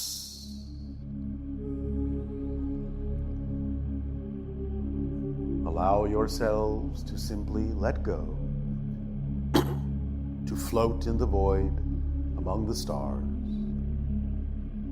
and to look back through the eons of time to the ancient days of Orion. Look back through time to the ancient days of the Anunnaki. Look back through time to the ancient days of Maldek. Look back through time to the ancient days of Mars. Look back through time to the days of the Greys. Look back through time to Lemuria. Look back through time to the days of Atlantis. Look back through time to your history, to the cycles of light and darkness that define the reality in which you have experienced your path, your journey, your story. And now simply look to the present. When new light enters the story, new awareness awakens in the story, and a new path unfolds before you on this journey.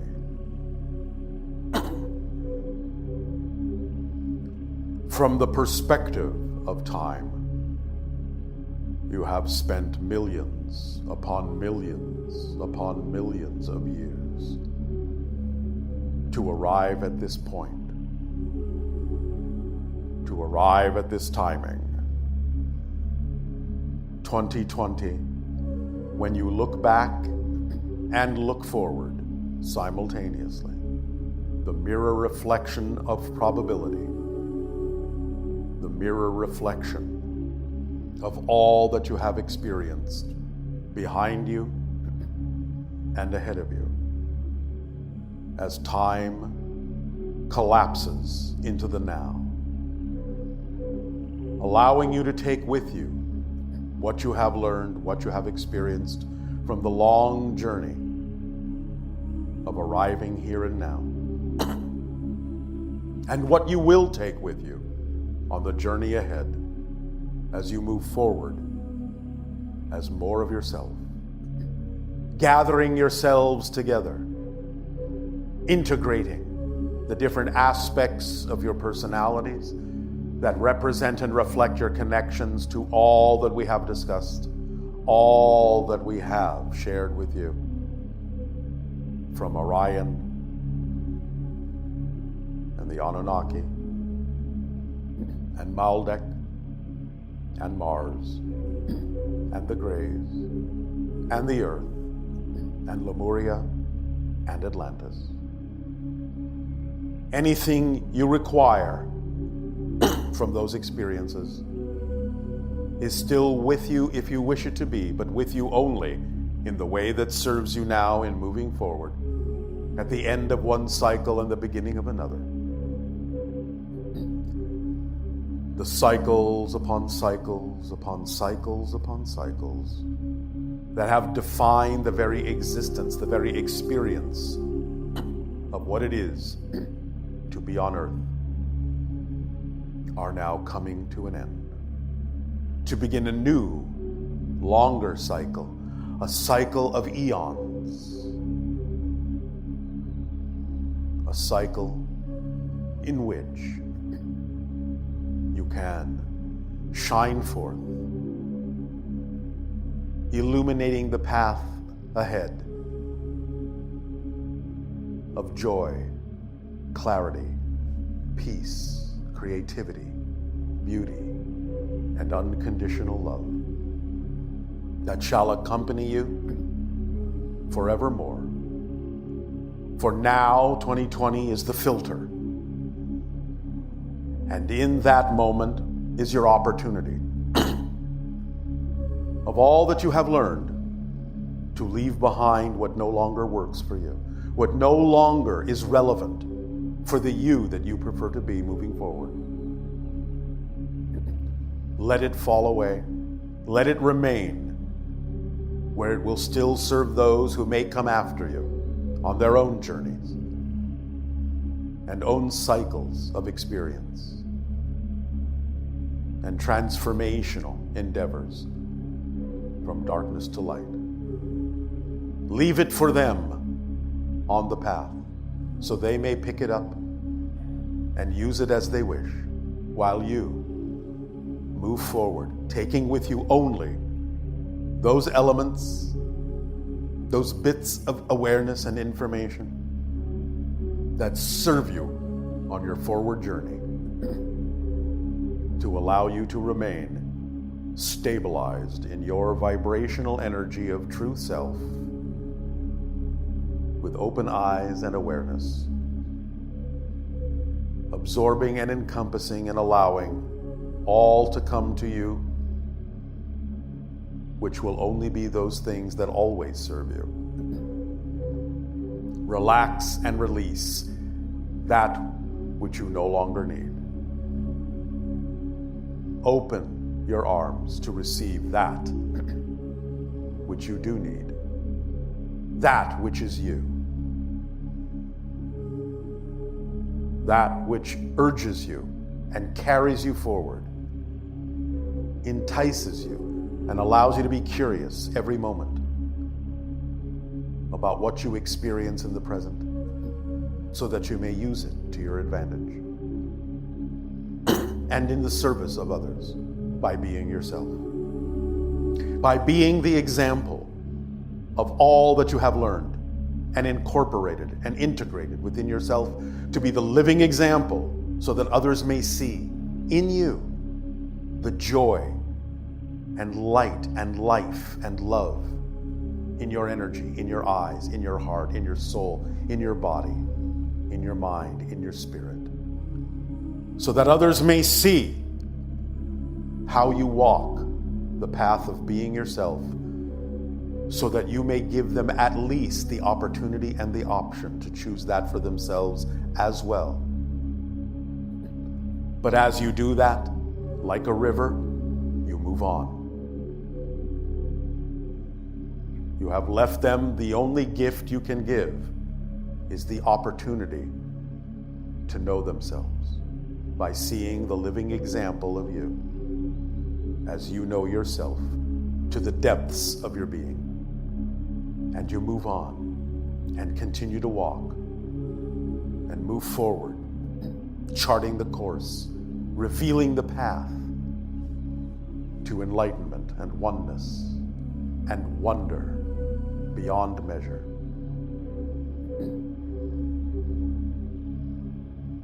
Dive into the ocean of your imagination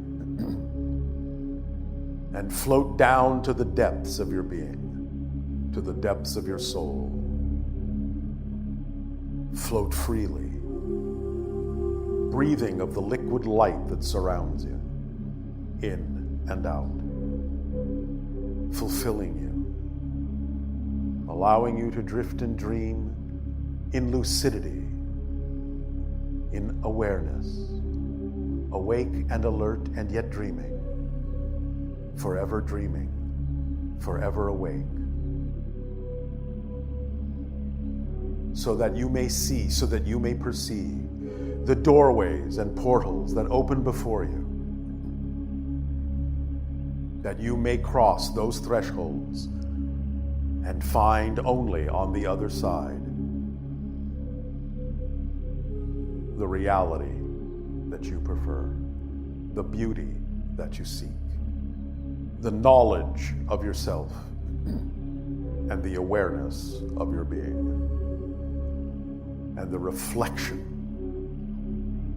of the spark of light that is your soul.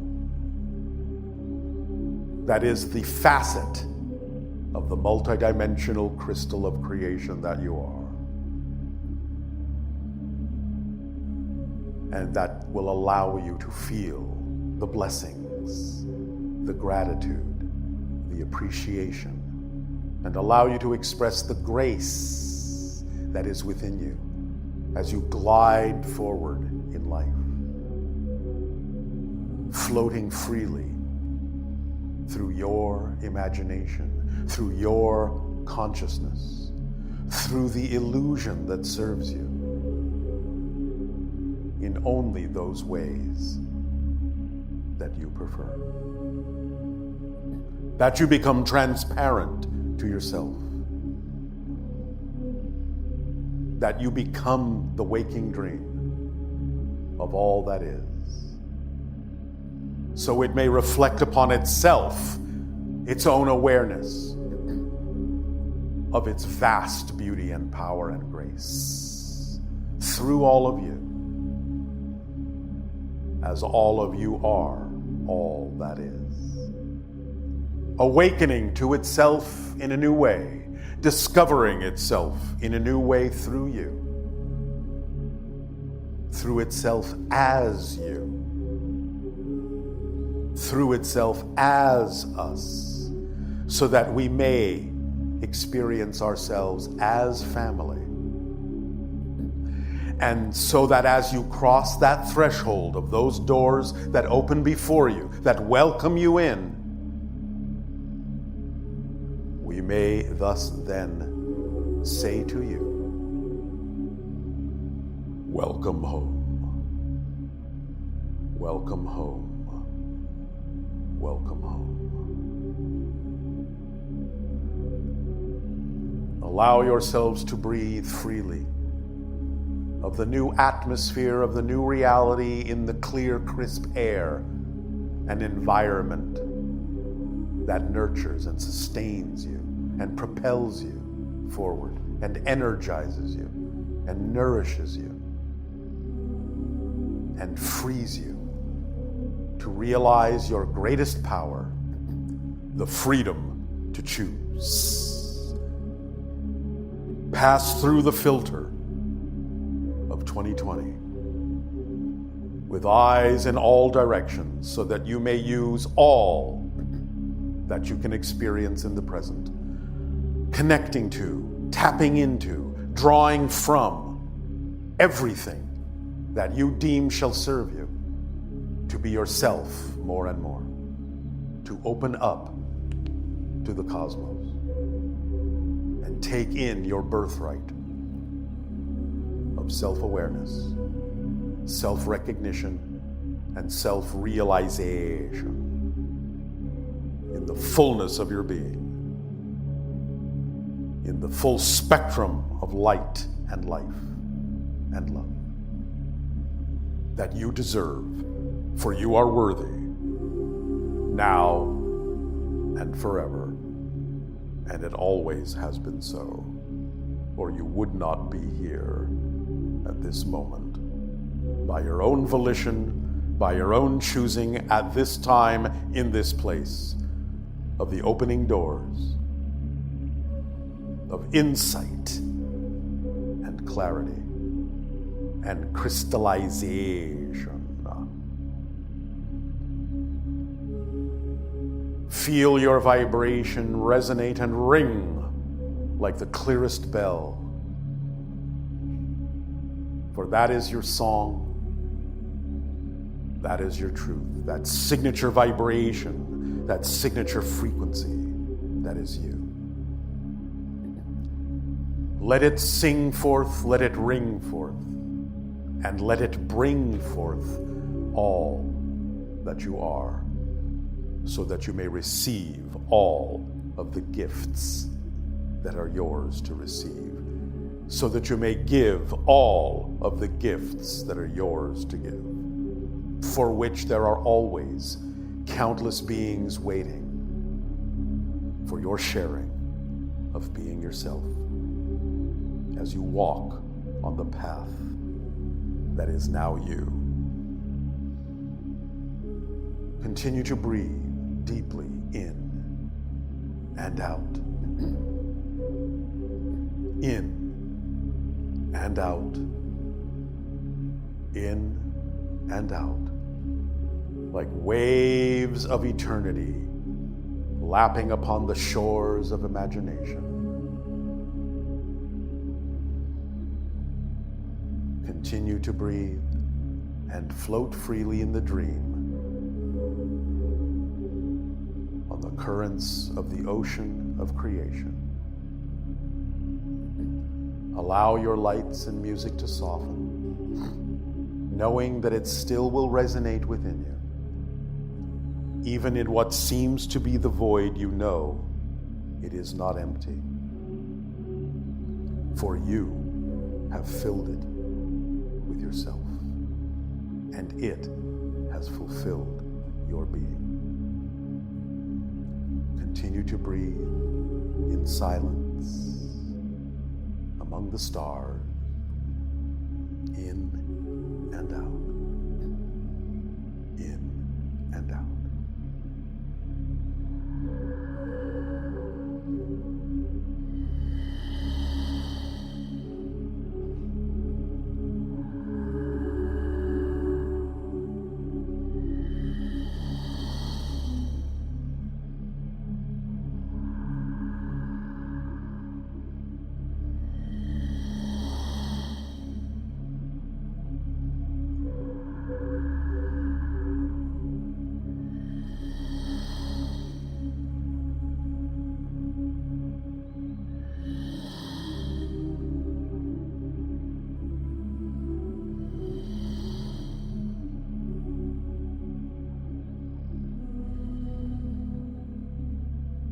Shivar.